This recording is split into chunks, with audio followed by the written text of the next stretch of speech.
अस्सलाम वालेकुम ख़वातीन व हज़रात, अहम ब्रेकिंग न्यूज़ से आगाह करते चले कि आकिब जावेद एक बहुत ही अच्छे बॉलर थे और मोहम्मद आमिर भी अच्छे बॉलर हैं। और रमीज़ राजा का कहना है कि मोहम्मद आमिर को हमने टीम में शामिल कर दिया है।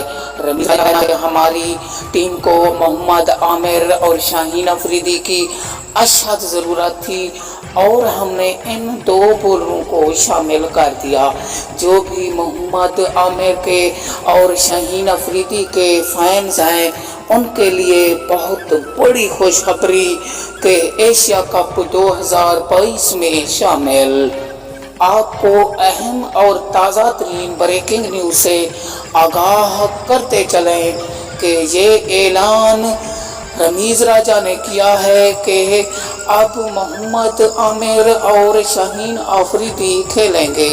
जो मुकाबला 2022 एशिया कप पीर के दिन इंडिया के साथ होगा, ये बहुत बड़ा मुकाबला होगा और बड़ा ही दिलचस्प मुकाबला होगा। जो टीम भी इस मुकाबले को हारेगी वो 2022 एशिया कप से बाहर हो जाएगी।